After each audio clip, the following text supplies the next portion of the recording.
Welcome to the Oral History Podcast, which features stories from the oral history website voicesofoklahoma.com, where Oklahomans have given generously of their time to tell their life story for present-day listeners and for the generations to come. Our entire collection is available at voicesofoklahoma.com. By subscribing to our podcast, you will be notified of new Oklahoma oral history podcasts. So now listen to another interesting storyteller from voicesofoklahoma.com.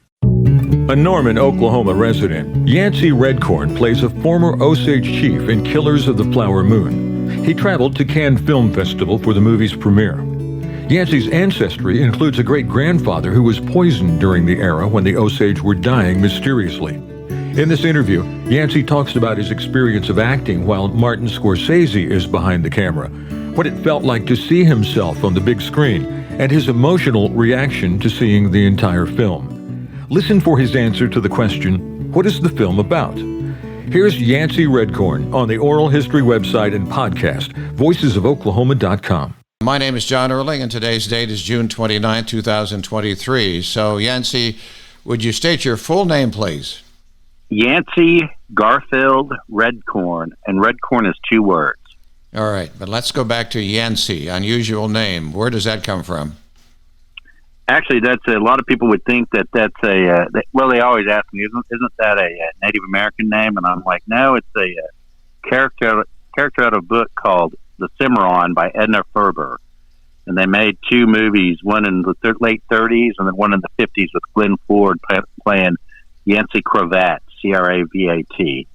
He was kind of one of the main characters in the book, and my dad liked the name. And he was a publisher for a newspaper called the Osage News back, I think that's what it was called, and they were up in the Osage Reservation.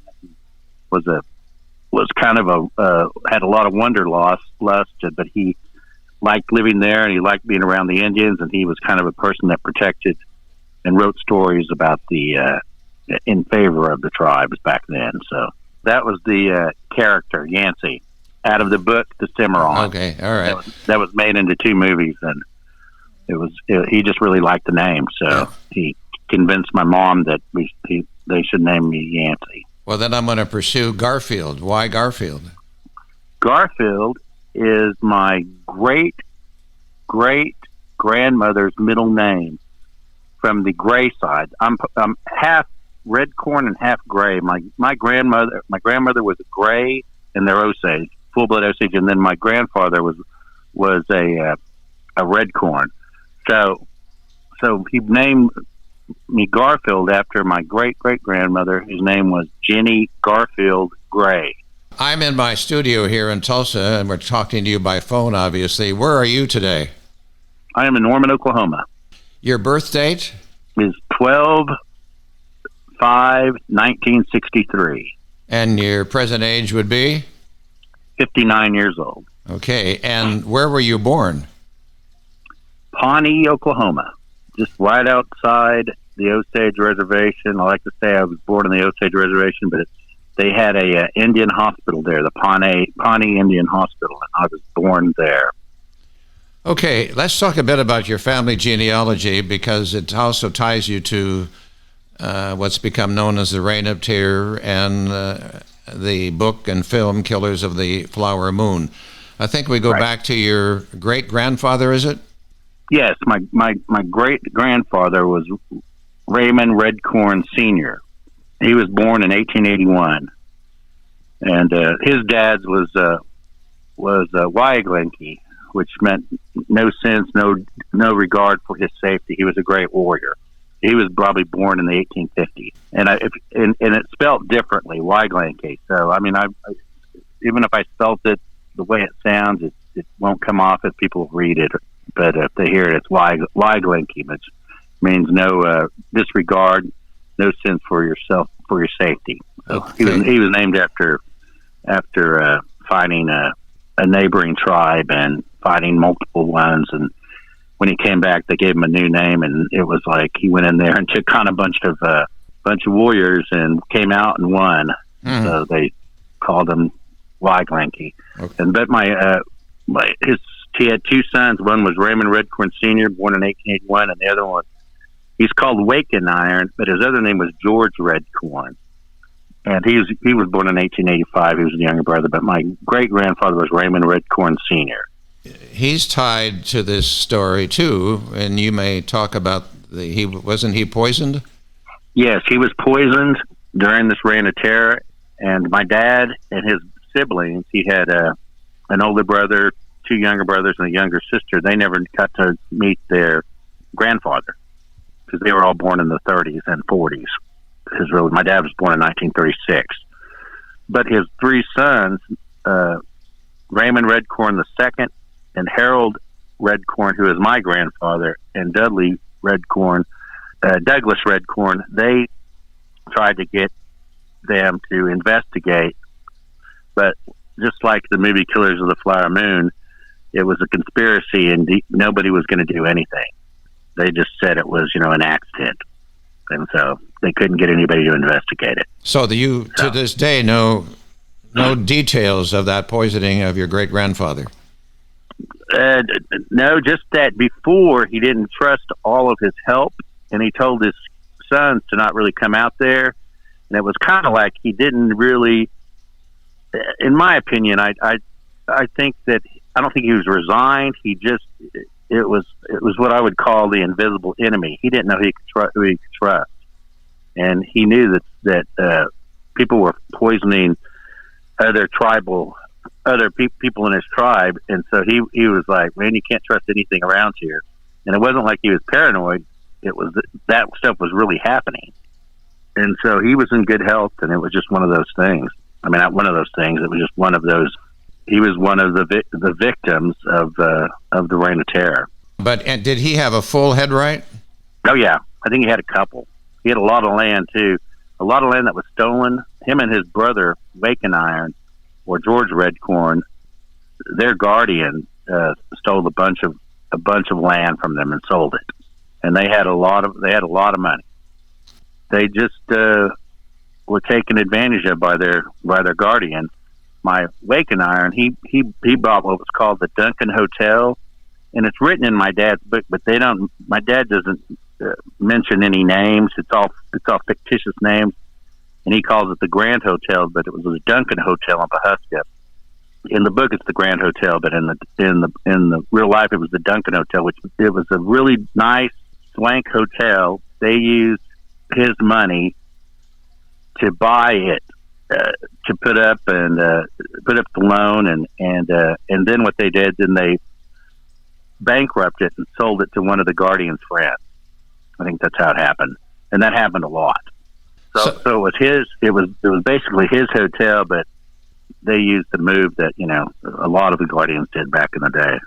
So about what was the year of the poisoning of your great-grandfather? It was not, this is the interesting part. It was 1931, and a lot of people, after they read Killers of the Flower Moon, or they think, well, the FBI came in, or back then they were the Bureau of Affairs, the federal government. But then after that, it made a name for them. They became the Federal Bureau of Investigation under Hoover.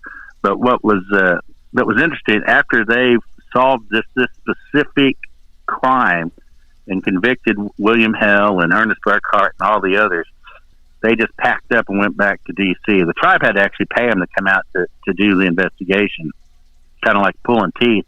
And they finally came out to help out, but then they just picked up, and the killings just kept going on. It wasn't like they quit. My grandparents were very paranoid in the 30s, and they were helicopter parents over my dad and them. They needed to know exactly where they were and what they were doing and where they were going. So there's a lot of generational or intergenerational trauma that comes from that.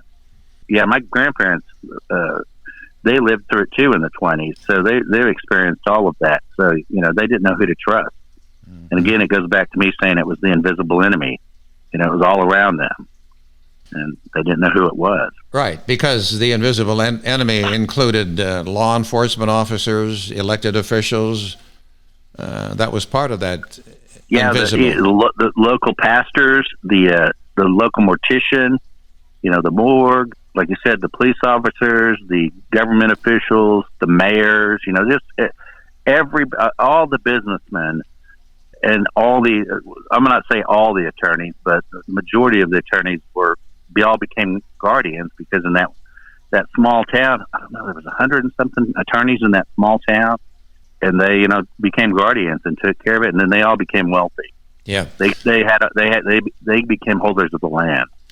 We should point out it was the federal government who felt the Native Americans, the Osage, didn't know how to handle their money, so the federal government says guardians must be appointed for each one of these people. That true? That's correct. Right. We were incompetent. That's what they state we are legally. We were incompetent. And actually, if you want your money to stay in trust now, like your oil and gas royalties as an Osage, and you want it to not be taxed, then you still just say you're incompetent. So I'm incompetent. They've changed laws since then to where it's been a lot better as far as the Osages being in control of their own head right and oil and gas royalties and stuff. Yeah. The book your father wrote was A Pipe for February, and it was from the Osage perspective. That's correct. Right. Yeah, he wrote that. It was published in 2002.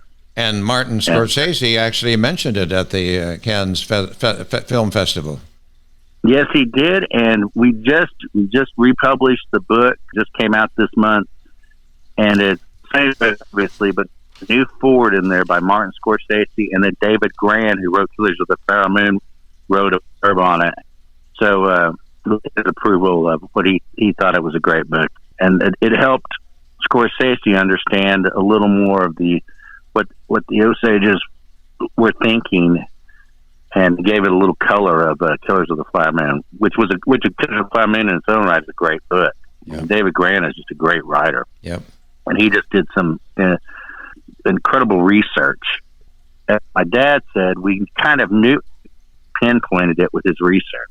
You are in the film, and you play the part of a chief.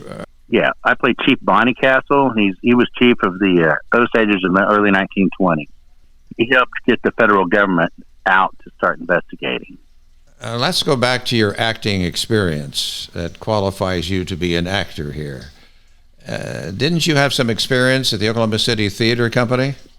Yes, I was in this is in 2012 or 2013. I was in a production of One Flew Over the Cuckoo's Nest, and I played Chief Bromden, who Will Sampson made famous in the movie. And it was quite an experience. It was rigorous work, because every night we had to rehearse, and I didn't have much experience. Basically, I had none, and everybody around me had experience. And I thought that when I got the character, I didn't know that the play was different than the movie, and Chief Bromden had a lot of lines. Oh my! So it was different than the movie. So I really had to bear down and memorize, and I got a lot of help from my fellow actors. I think it helped out as far as, every night, Thursday through Sunday when we do the production, you couldn't mess up. So I think that helped out in Killers of the Flower Moon as far as learning my lines and being ready for when we were filming, and even able to ad-lib if we needed to. Yeah, kind of. So I was all set. So I think that helped out. So you decided to audition for the film Killers of the Flower Moon. What made you make that decision? Well, a friend of mine was a local casting guy that just did the local background cast, and he was in charge of all of getting these cattle calls, what they called, where in Oklahoma City and Tulsa and Pawhuska and all these different towns in Oklahoma, he would get the local hotel, and then they would set up, and they would then it was a cattle call, because they publicize it and say, hey, we're having for this movie Killers of the Flower Moon, we're taking people that want to be in the movie to come and audition. And basically what it was is everybody showed up to that town, Oklahoma City, Tulsa, or Pawhuska, and it was just a line of 1,000 people sitting out, and they waited. And when you went in, you would put your name into a computer. Then they take your measurements, and then they take the picture of you. You state your name, and then they'd say thank you. And the majority of them, they would just leave. And then I was in Tulsa working on in a business meeting, and the guy that was in charge of that called me and said, "Man, you got to do this. Just do it," because he knew I was in that theater thing, and he always said that I should be an actor, and he was like, "Just do it." And I go, "Man, I don't want to wait in line." And he goes, "If you just show up, I'll put you at the front of the line." So I showed up. He put me at the front of the line, and I did all of that. And then after they took my picture, some lady tapped me on the shoulder and said, "Follow me." And I followed her, and I started off doing just a little bit of dialogue with another person. And then they said, "Okay." And then I went into another room and did a little more dialogue, and then another room did a little more dialogue, until at the very end, it was in front of a camera. I didn't realize it because it was dark when you could see the camera, but the lady that I was doing the dialogue with, because it was a lot longer dialogue, was Ellen Lewis, and she's one of the biggest casting directors around. So they kind of, I guess, filter you out as you go through, that. And then I didn't hear anything for like a year because COVID hit. And so I forgot all about it. And then I got a call in November of 2021, and they said who they were and where they're from. And they said, "Are you available from March 2022 to September of March 2022? And you can't go on vacation or anything like that?" I said, "Yes." And they said, "This doesn't mean anything. We just wanted to check that off a box." And I said, "Okay." And then I didn't hear from them until January, when they said, "Here, we want you to," they emailed me it was like a soliloquy and it says it was a council person talking to other council members and other people, tribal members. And I think it was a page and a half or maybe 2 pages. And this was in January of 2022. And they said, just have somebody videotape it. It has to be a minute and 30 seconds at the most. And they said, you can memorize it all and just do it like that, or you can make it your own. But if you make it your own, you've got to do the first 4 or 5 sentences exactly like that, like it's written, and then your last 4 or 5 sentences exactly how it is. So I memorized it, but then I actually made it my own in the video audition I did, and I had a friend of mine video it. But I couldn't get it down to a minute and 30, and finally it just kept staying at 3 minutes. And finally, I said, "Man, what are the odds that I'm going to get a speaking role in this movie?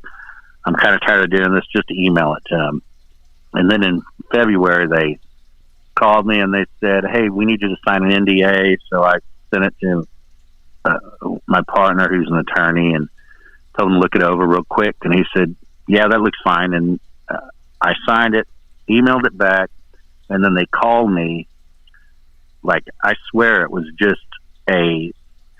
it was probably 2 minutes after they received my email, and they called me, and then it was the head casting person that called and just said, "Hey, we wanted to congratulate you and say you have the role of Chief Bonnicastle. It's a principal speaking role in this Moon." And that's how I got it.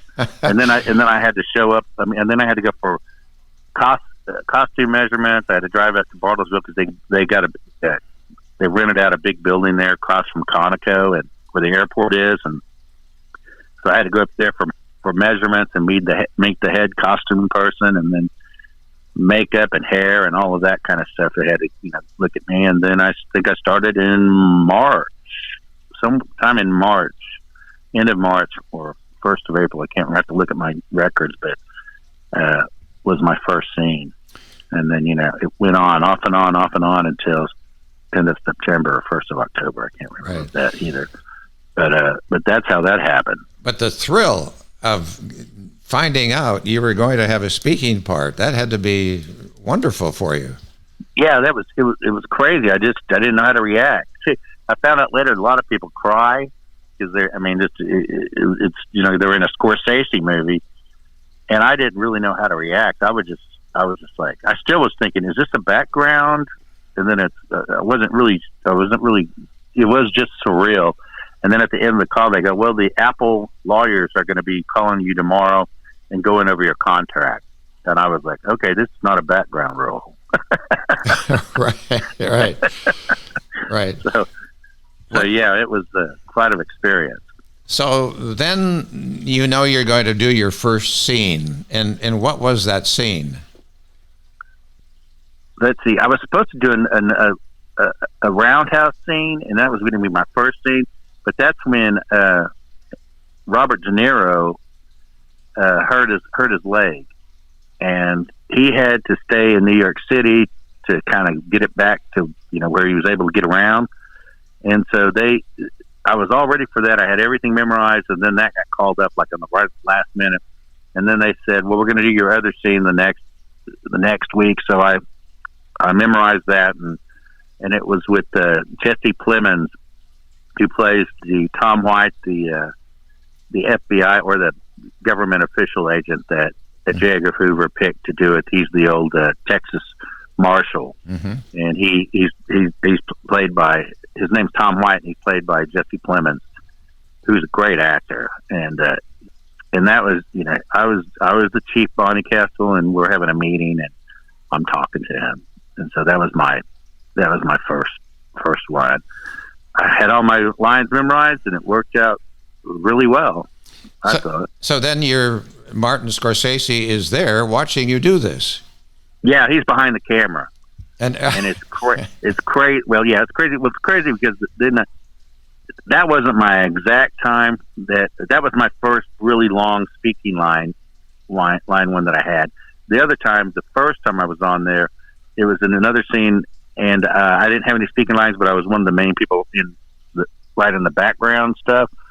And I remember walking onto the set. This is the first time. I remember walking on the set and going into a house, and Marty, I call him Marty, he said, I'm walking in, he sees me, and he goes, Yancey Red Corn. He goes, man, I've been waiting to meet you. I really like your voice. And then he gives me a fist bump. And then I go, man, it's great to meet you. And then I keep walking in to get set up to where I need to be in my scene. And I'm just like, this is really crazy. And like, he knew who I was. I mean, obviously he saw my audition, and he was the main person that picked me, in the end. So he's a brilliant, he's a genius. Bring us to the set. How did they do that? Roll film, or quiet on the set, or how did they do that just before? Yeah, well, it starts, quiet on set, and then it's rolling, and then it's action. That's what it is. Did you have to do many takes? Yeah, you had to take a bunch of takes and do the lines over and over and over again, because they would do the camera from one angle, then they'd do it another angle and another angle and another angle. And then, like, it'd be close up on the person that I'd be talking to. Then, first it's close up of me talking, and then it's close up of the other person talking, and then they go further back, and then maybe they go up above us, and, here or there. I mean, it was just depending on where they felt like changing it. I mean, they did it from all sorts of angles. I mean, I did a thing for Reservation Dogs like 3 or 4 weeks ago for an episode, and I was amazed how quick they moved, and it was so different than in the movie. Oh, but see, they're on a different budget, and they have to move quicker, and so I had to do it. I had to do my lines over and over and over again with the same person or the different people that are in it. And they just did it from a different angle. Yeah. So you could kind of get, I mean, I'm not complaining, but, you kind of get, there's sometimes where I had to get out of the complete way and turn my neck, and I was leaning against the camera, and the camera's hot, and it felt like it was burning my face, and I'm doing my line, as the close-up's going on the other one, but I had to move close, and it was really hot outside, and so it was just really interesting. That was just one particular part of how, they moved the cameras all different around, and even right beside me. You worked hard there, and then you saw the other actors, and DiCaprio and De Niro. And aren't you impressed on how hard these actors work? Yes. From starting from Scorsese, he was just, working. He was in Tosca, or I don't know where he lived, maybe Tulsa or Bartlesville or whatever, but he was there all the time and always working and rewriting the scripts, and then just the massive amount of memorization that DiCaprio and De Niro had to do, and Lily Gladstone and Jesse Plemons, the amount that they had to do. And what's even more interesting with DiCaprio, De Niro, and Lily Gladstone, they had to learn Osage, because they speak Osage in the movie. Not all the time, but they did. And so they had to take lessons from our language consultants. Osage language consultants are teachers, because we have a really good program of an immersion school for Osages that teaches the language. So these teachers are really good.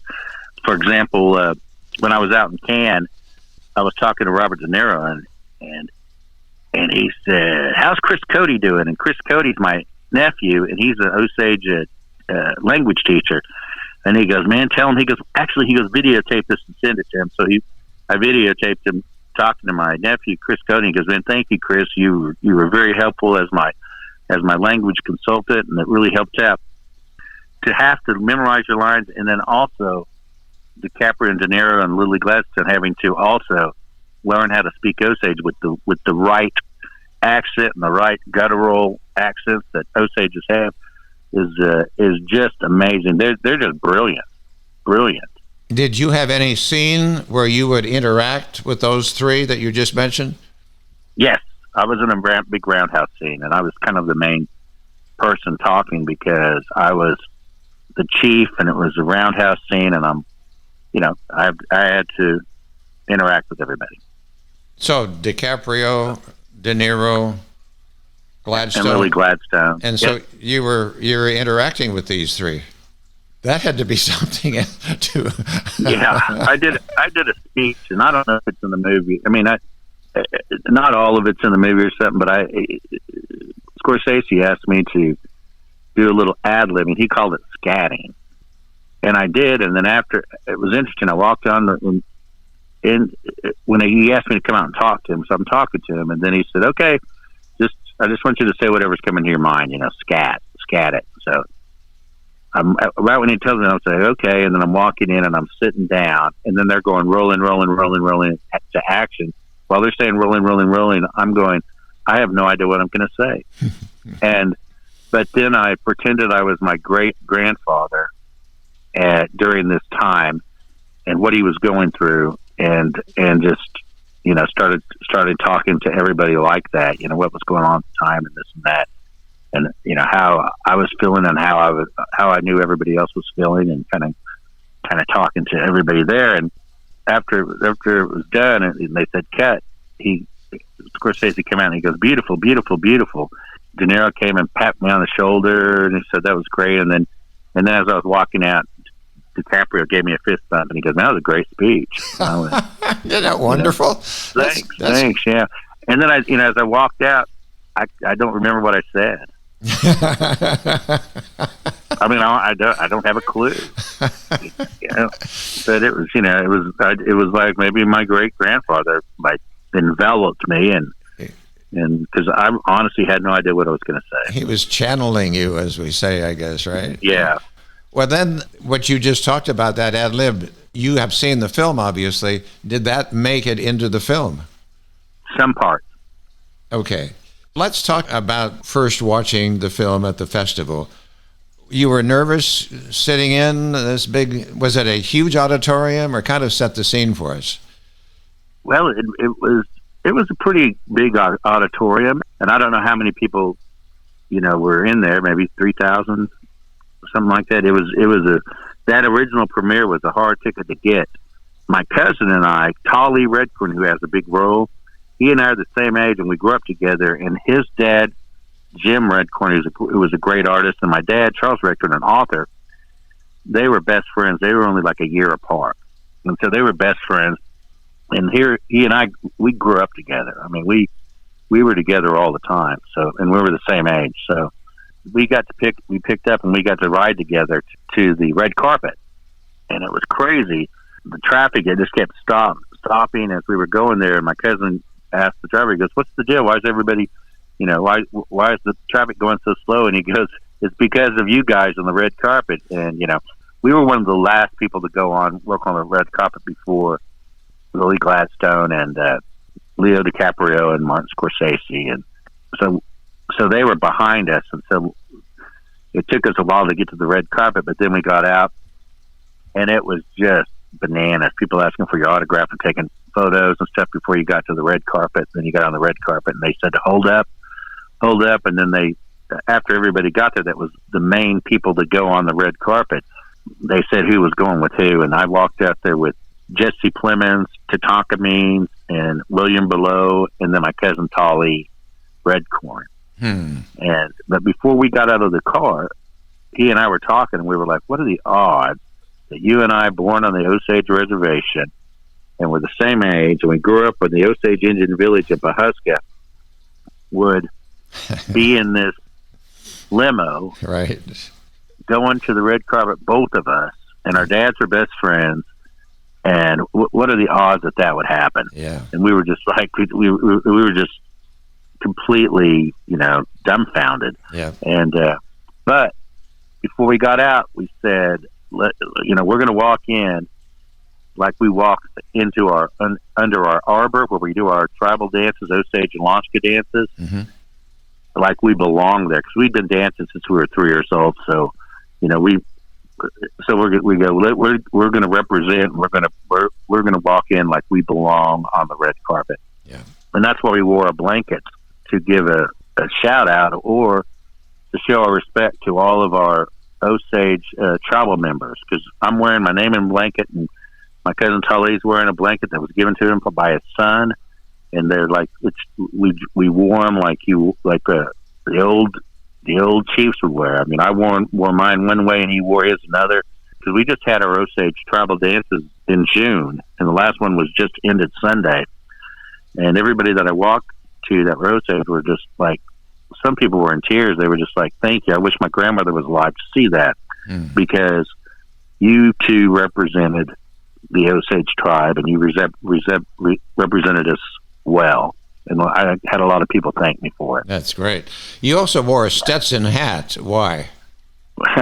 Because my dad's worn them, and my grandfather's worn them, and my great-grandfather wore them. I've got a picture of my great-grandfather wearing one in the 20s, 24, 25, and he's got one of them on that looks basically exactly like the one I wore. So it was a nod to them too. Good. So. All right. So now let's bring you to, you're sitting down, you're going to watch the film. Who are you sitting near? Any of the stars when you're watching? Yeah. The stars were in the first row right in front of me, and then in front of them was like an opening to where then you go to like the orchestra seating, as they say. There's a big opening between that first row, and then you have the other rows that are in front of them, and then that's where Scorsese's sitting, De Niro's sitting, Scorsese's wife sitting, DiCaprio, Lily Gladstone, Jesse Plemons, and the sisters, Janae Collins, Jillian Dion, and Cara Jade Myers. And those three played the sisters. There was four of them, and Lily Gladstone, and then the sisters. So they were there. And then on the second row was me and my cousin Tolly sat directly behind Scorsese, and then William Below and Tatanka Means. I think to the right of my cousin Tolly was a couple of wives of some of the actors that were in front of us. Chief Standing Bear said he sat next to Robert De Niro. Yes, there was Scorsese, and to the left of him was his wife, then De Niro, and then Chief Standing Bear. And then we, like I said, we were behind Scorsese. At the end, when there was a big long ovation. This would be the first time you see it, and it would be the first time you saw yourself on the screen. Give us the feeling about that and what it was you saw and how you felt. Well, when I saw myself on the screen, I'm like, wow, do I really look like that? And then I'm like, wow, do I really sound like that? So that, so I can see how actors are self-conscious.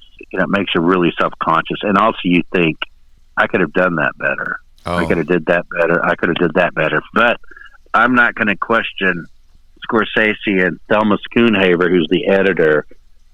What really pretty much brought me to tears at the beginning, which there was a couple of scenes, they used my dad's book at the beginning of the movie. And when I saw that, and then my cousin Tolly's in it, it was really overwhelming. I just kind of wish my dad was around to see that, because it's a great scene, and it's a great opening of my dad's book. And you know, and Apple paid us for it. It was well done, obviously, by Scorsese. So when it opened up, I was just like, wow. Yeah. And then, you know, through the whole movie, it was wow.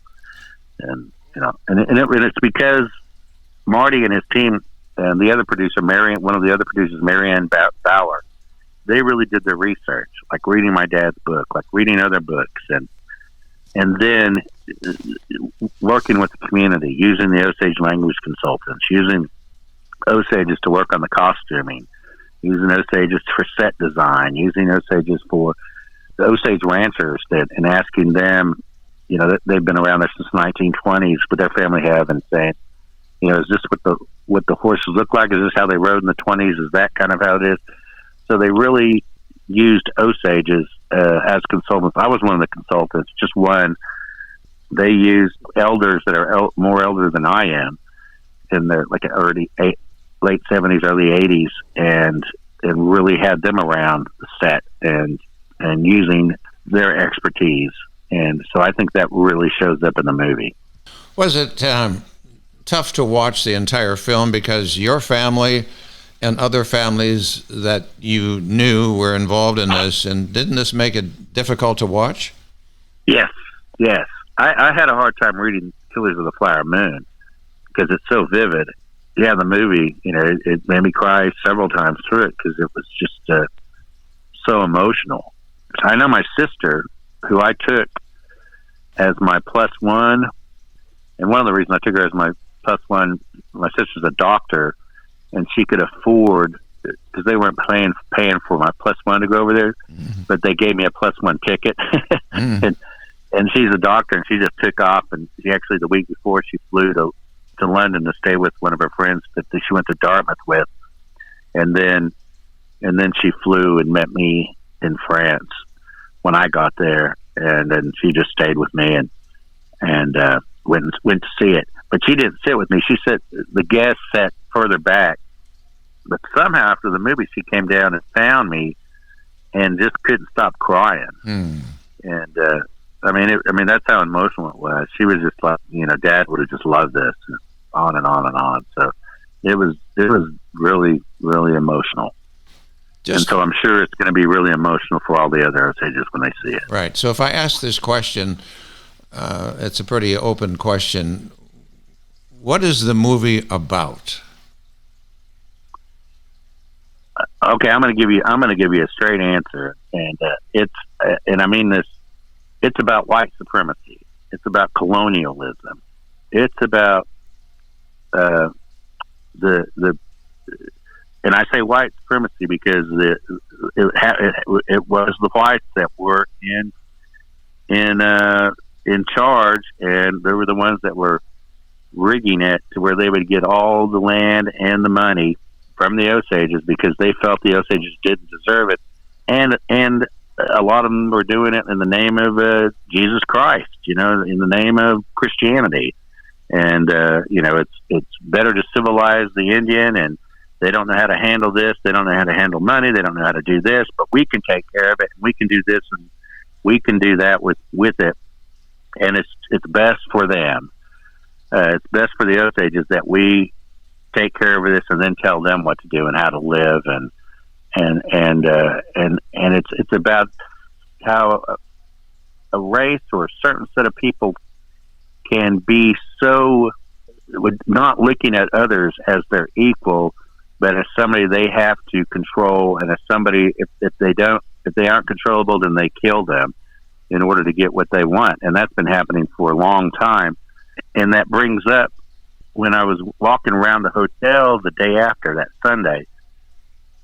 These indigenous people from other countries, people of color, and they were like directors from other countries. They were there for their own movies, and actors too from their own movies that didn't have anything to do with Killers of the Flower Moon, but they got to get a ticket to the movie. And I got stopped by so many people of color that were like in tears and going, "This movie needed to be made." And this is a movie not just about the Osages. This is a movie about my country in Africa. This is a movie about my country. Another person would say, this is a movie about my country in Malaysia or Indonesia. This is about country in South America. And so, I mean, they were coming to me and saying that, and they were like really emotional about why it needs to be said about, and they were of the same thought as me. I mean, it is about colonialism and how it's still going on even now. So that's what I got out of the movie, and I think that since this is shows about Voices of Oklahoma, I think Oklahomans need to see this, because it happened on the Osage Reservation within Oklahoma, and this is Oklahoma history. But what you need to learn from it is that we all need to treat each other equally and love each other. Everybody, we're all the same. We should all just treat each other as we would treat, ourselves. I was going to say our neighbor but in the Osages, when the Reign of Terror was going on, our neighbors were killing us. So yeah, that wouldn't be a good thing to say for me. No, but and I don't mean to be glib, but that's just exactly what I when you asked me, that's what it was about. Yes. And you have been listening to the Voices of Oklahoma podcast, stories taken from the oral history website, voicesofoklahoma.com. At the website, you will discover an array of storytellers. Many you will know. Some will be new to you, but all will be worth your time. This work depends on listeners like you, who are interested in learning about the great people of Oklahoma. Our website provides an opportunity to donate to this 501c3 project, which preserves Oklahoma history, one voice at a time. voicesofoklahoma.com. then we can reference the 1921 race massacre. There are some similarities here as well, and I think it's referenced in the film, isn't it? Yes. I mean, that's, the things that are going on in 1921, when some of the murders were going on, that was going on. That was the 1921 race massacre in Tulsa. Like my relatives would go and go through Black Wall Street and shop and then go downtown to Tulsa and shop there. Probably got Osage prices there too, because they'd come in as brown people coming in to all the finest shops in Tulsa, and they jacked up the prices for the Osages. Because you were so wealthy. Yeah. What do you want people to take with them? And maybe you've already said it after viewing the film. What is it we should take away from this? Well, and I did already say it. I want them to take away from. I want all Oklahomans to watch it, whether you're a liberal Democrat, whether you're a Republican, whether you're a libertarian, whoever you are, whether you're a Baptist, a Catholic, Buddhist.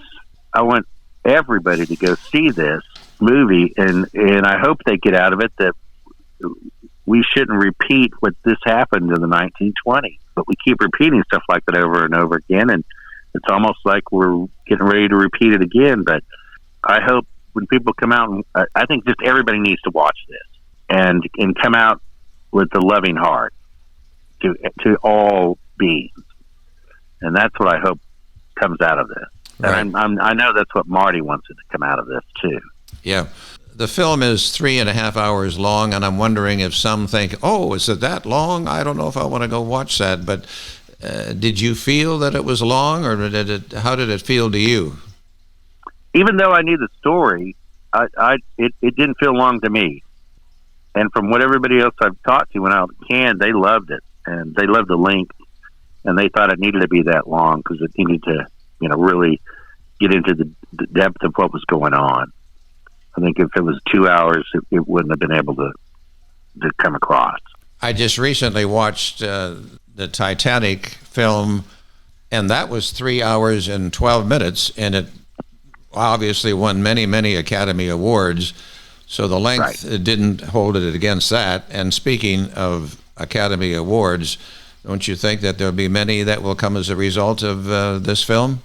Yeah, I don't see how it can't. I don't see how it can't be up for Best Picture and Best Cinematography, Best Music, and then Best Actor and Best Actress. Lily got Gladstone, and De Niro was great as Hell, and so I mean, there's a lot of and there'll be Best Supporting Actors in it too. Yeah, I don't see how it can't be up for all the awards. Yeah. Well, since I'm a voting member, I'm going to vote for you. How's that?